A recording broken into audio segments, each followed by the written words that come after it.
Karen's car sat behind my fence like a trophy, silent and unmoving.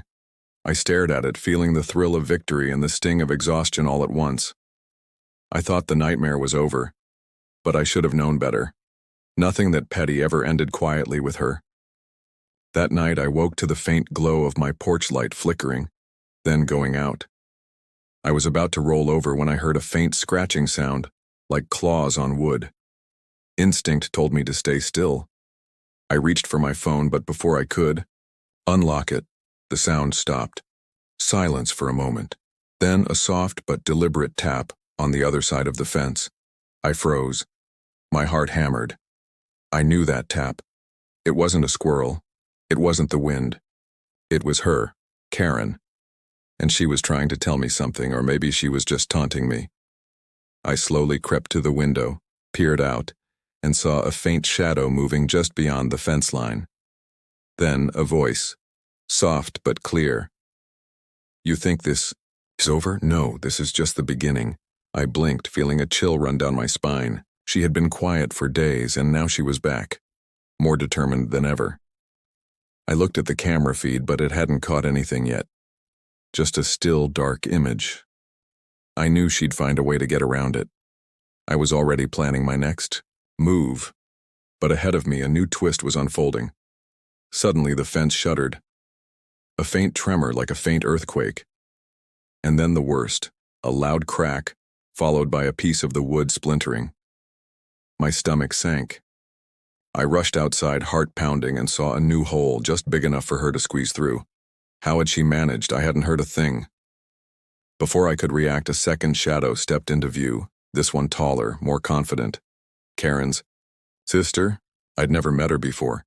She had a stern look and a box of tools in hand. "She's not giving up," she said coldly. "And neither am I." I realized with a sickening feeling that this wasn't just about parking anymore. Karen had enlisted someone, probably her family, to break through, to force her way in. No more fences, no more subtlety. This was war. But I had one secret weapon left. I'd set a trap. A silent, clever trap. I just had to wait for her to step inside. And then, as if on cue, the lights flickered, then went out. Total darkness. I knew she was in, or about to be. I grabbed my phone and flicked on the flashlight. Slowly I moved toward the fence, heart pounding. That's when I saw it. The faint outline of a ladder leaning against the side of her house, just out of view. She'd prepared, she'd planned. I'd underestimated how far she'd go. I took a deep breath. This was no longer about a parking spot. It was about shutting down a petty tyrant once and for all. I crept closer, knowing she was waiting, probably with a crowbar or worse. I had to be ready.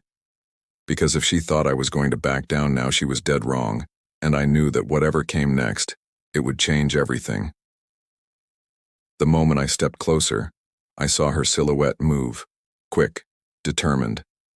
She was trying to pry her way through the hole in the fence, crowbar in hand, eyes blazing with fury. I froze, heart hammering against my chest, knowing I had seconds before she'd break through. That's when I hit record on my phone, not out of fear, but out of something else. Defiance. I wasn't just capturing her desperation. I was about to turn her chaos into her worst nightmare. Suddenly she looked up. Her eyes caught the flashlight beam and her face twisted into a snarl. "You think you can stop me?" she spat, voice trembling with rage.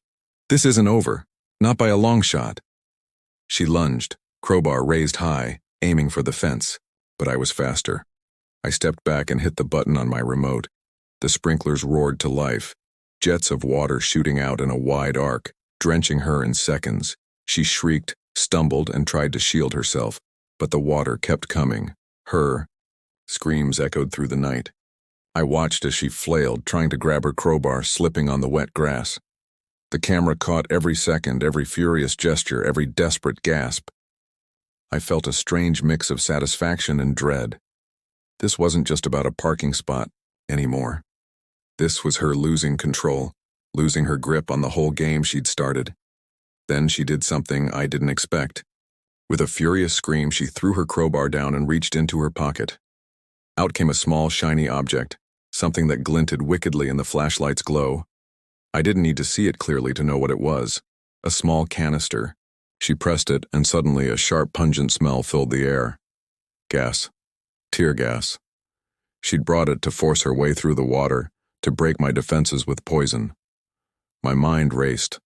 I'd prepared for her tricks, but not for this.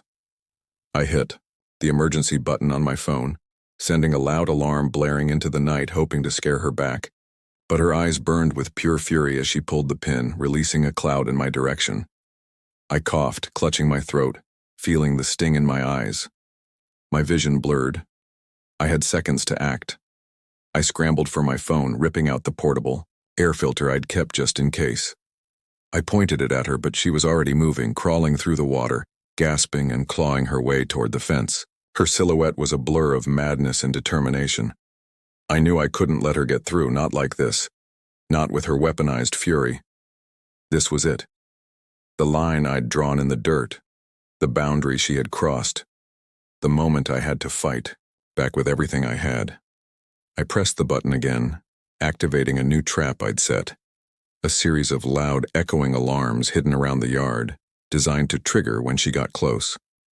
The noise was deafening, a wall of chaos that drowned out her screams. She froze, coughing, eyes watering, trying to breathe.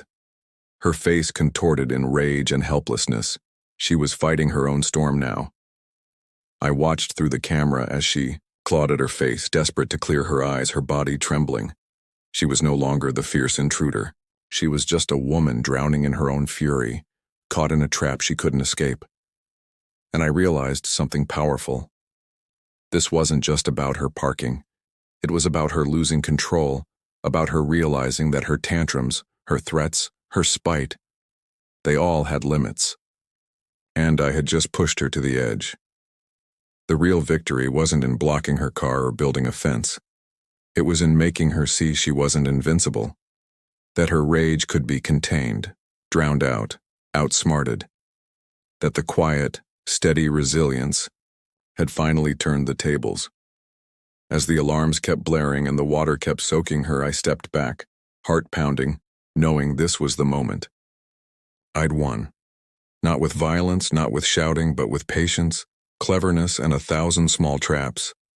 And in that silence, broken only by her muffled screams and the distant sound of sirens approaching, I felt a deep, unshakable power, knowing I had finally turned her chaos into her undoing. The moment she finally drove off, her car trembling and slipping onto the street like a defeated animal, I stood there trembling myself. Part relief, part disbelief. That was it. It was finally over, or so I thought. But the night had one last trick up its sleeve. As I turned to step back inside, a faint flicker caught my eye. Something strange, almost imperceptible. A shadow moving behind the trees, then disappearing. I froze. Something wasn't right. I looked closer. Suddenly, from the darkness, a voice whispered sharp and cold, "You think you've won?" My stomach clenched. My mind raced. I knew that voice. It wasn't Karen. It was her sister, or someone acting in her name, an unseen force determined to undo everything. I hurriedly reached for my phone to activate every security feature I had, but the feed was already glitching. The camera flickered, then went dead. A chilling realization hit me. She hadn't just given up. She'd staged a final, cruel twist. She was still watching, waiting, planning her comeback. But I wasn't going to let her. Not without a fight. I sprinted back to the fence, heart pounding, and checked the camera feed on my phone. The screen was scrambled. No footage. Just a black void. Then I saw it. A faint glow flickering from the corner of the yard like a small, eerie light. I moved toward it, cautious. That's when I saw her, standing just beyond the fence holding a lantern. Her face was shadowed, expression unreadable. She looked like a ghost, her eyes glowing faintly in the dark. "Did you really think it was over?" she whispered again, voice like a dagger. "I'm not finished. Not yet." Her silhouette stretched long and twisted in the moonlight as she stepped forward slowly, deliberately. I felt a cold sweat break out. This wasn't just about a parking spot anymore. It was about her mind unraveling entirely. Before I could react, she raised her lantern high. An intense light burst forth, bright, blinding, and suddenly, everything around me seemed to shift. My yard, the fence, the house, all blurred into a swirling mess of shadows and light. I staggered, disoriented, feeling the ground shift beneath my feet. It was as if she had summoned some unseen force, some dark power that had been hiding all along. And then I heard it. An echo, distant yet deafening. A deep, resonant hum that vibrated through my bones. The lantern's light flickered again, revealing her face no longer human. It was as if her spirit, her obsession, her anger had become something else entirely. Something beyond her control. I realized she wasn't merely a woman fighting over parking. She was a conduit, a vessel for something darker, something ancient. A voice, not hers, whispered in my mind. This is only the beginning. You've unlocked something you cannot contain. I staggered back, clutching my head, feeling the weight of unseen eyes pressing down on me. The world spun, colors bleeding into each other as the boundaries between reality and nightmare blurred. Then, as suddenly as it started, the light died, the hum disappeared. Silence fell like a heavy curtain. I blinked, trying to clear my vision. The yard was just my yard again. Quiet, still, normal. But I knew better. I knew this wasn't just about a fence. It wasn't about Karen or her sister, or even the petty squabble that had consumed us. It was about something far bigger, something ancient and waiting. And I had opened the door. I had awakened a darkness I couldn't understand. I looked at the empty street, the quiet house, and the fence that had once been my symbol of patience. Now it felt like a boundary I could never fully close again. Because behind that boundary something was watching, waiting, and I had no idea what it wanted or how deep its reach went. As I stood there, trembling and exhausted, a single thought hammered into my mind. I had won the battle, but the war, the real war, was just beginning. And I had no idea if I'd ever come out the other side.